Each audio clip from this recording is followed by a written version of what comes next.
টানা বৃষ্টি আর পাহাড়ি ঢলে দেশের বিভিন্ন জেলায় বাড়ছে নদ নদীর পানি। কোথাও ফসলি জমি তলিয়ে গেছে, কোথাও নদী ভাঙন, আবার কোথাও জলাবদ্ধতায় স্থবির জনজীবন। ব্যাহত হচ্ছে যোগাযোগ ব্যবস্থা, বানের পানিতে মৃত্যুর ঘটনাও ঘটছে। এদিকে চট্টগ্রামের বাঁশখালীতে বন্যা মোকাবেলায় সেনাবাহিনী মোতায়েন করা হয়েছে। প্রতিনিধিদের তথ্য ও ভিডিওতে মাসুম আলিসার রিপোর্ট। টানা বৃষ্টি আর উজানের পাহাড়ি ঢলে দেশের বিভিন্ন এলাকায় দেখা দিয়েছে বন্যা, তৈরি হয়েছে জলাবদ্ধতা। চট্টগ্রামে ভারী বৃষ্টি ও পাহাড়ি ঢলে আকস্মিক বন্যা পরিস্থিতি মোকাবেলায় সেনাবাহিনী মোতায়েন করা হয়েছে। চট্টগ্রাম জেলা প্রশাসকের অনুরোধের প্রেক্ষিতে সেনাবাহিনীর 10 ও 24 পদাতিক ডিভিশন বন্যা দুর্গত বিভিন্ন উপজেলায় উদ্ধার ও ত্রাণ কার্যক্রম পরিচালনা করছে। চট্টগ্রামের লোহাগড়া, সাতকানিয়া, চন্দনাইশ ও বাঁশখালী উপজেলা ব্যাপকভাবে প্লাবিত হয়েছে। এসব এলাকার প্রায় 4 লাখ মানুষ চরমভাবে ক্ষতিগ্রস্ত ও পানিবন্দী হয়ে পড়েছেন। দুইটা পালং আছে ভাঙি গেছে, আলমারিটা ভাঙি গেছে, আর কিছু নাই। মানুষগুলা হয়রানির শিকার হচ্ছে, একটা কষ্টের মধ্যে আছে। পাহাড়ি ঢল ও টানা বৃষ্টির প্রভাবে মৌলভীবাজারের বন্যা পরিস্থিতি অপরিবর্তিত রয়েছে। নিজের ঘর থেকে বের হওয়ার সময় বানের পানিতে ভেসে একজনের মৃত্যু হয়েছে। রাজনগরে বাঁধ ভেঙে প্লাবিত একাধিক গ্রাম। কোমলগঞ্জে 20 গ্রামের মানুষ পানিবন্দী। বন্যার্তদের জন্য প্রস্তুত করা হয়েছে 148টি আশ্রয় কেন্দ্র।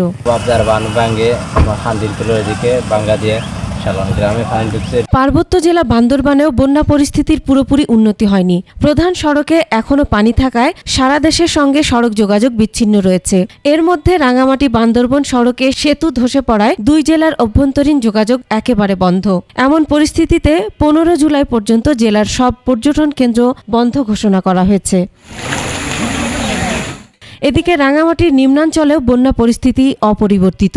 জেলার বিভিন্ন আশ্রয় কেন্দ্রে 3500-র বেশি মানুষ আশ্রয় নিয়েছেন।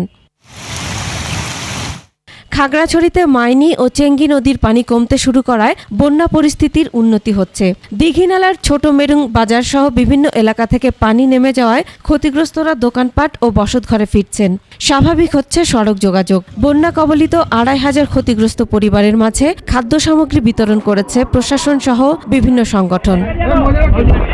গাইবান্ধায় করতোয়া নদীর পানি বেড়ে বিপদসীমার 153 সেন্টিমিটার নিচ দিয়ে প্রবাহিত হচ্ছে। নদীর পানি বাড়ায় পাট, ইক্ষু, বাদাম সহ বিস্তীর্ণ ফসলি জমি প্লাবিত হচ্ছে। একই সঙ্গে বেড়েছে নদী ভাঙন। চরের ঘাসের জমি তলিয়ে যাওয়ায় গবাদি পশুর জন্য খাদ্যের সংকটে পড়েছেন নদী পাড়ের মানুষ। অনেক প্লাবিত হয়ে নদী ভাঙ্গনে আমাদের এই পার্শ্ববর্তী এলাকায় 400-500 ঘর আছে, সেগুলো বিলীন হয়ে যাবে। যশোরের বেনাপোল স্থলবন্দরে টানা বৃষ্টিতে জলাবদ্ধতার সৃষ্টি হয়েছে। বিভিন্ন শেডে হাঁটু সমান পানিতে ভিজছে কোটি কোটি টাকার আমদানি পণ্য। ব্যবসায়ীদের অভিযোগ, দুর্বল ড্রেনেজ ব্যবস্থার কারণেই প্রতি বছর একই দুর্ভোগের মুখে পড়তে হয়। রাজবাড়িয়া, দৌলতদিয়া, পাটুরিয়া নৌরুটে পদ্মার পানি বৃদ্ধি ও তীব্র স্রোতে ফেরি চলাচল ধীর হয়ে পড়েছে। স্বাভাবিক সময়ের চেয়ে প্রায় দ্বিগুণ সময় লাগছে নদী পার হতে। চুয়াডাঙ্গায় টানা বৃষ্টিতে জনজীবন বিপর্যস্ত। পানির তোড়ে দামুড়হুদা কার্পাসডাঙ্গা সড়কের একাংশ ভেঙে যাওয়ায় গুরুত্বপূর্ণ এ পথে যান চলাচল হুমকির মুখে পড়েছে। আবহাওয়া অধিদপ্তর জানিয়েছে, দেশের বিভিন্ন অঞ্চলে আরও 2-1 দিন ভারী বৃষ্টির সম্ভাবনা রয়েছে। মাসুম আলিসা, ডেস্ক রিপোর্ট, একুশে টেলিভিশন।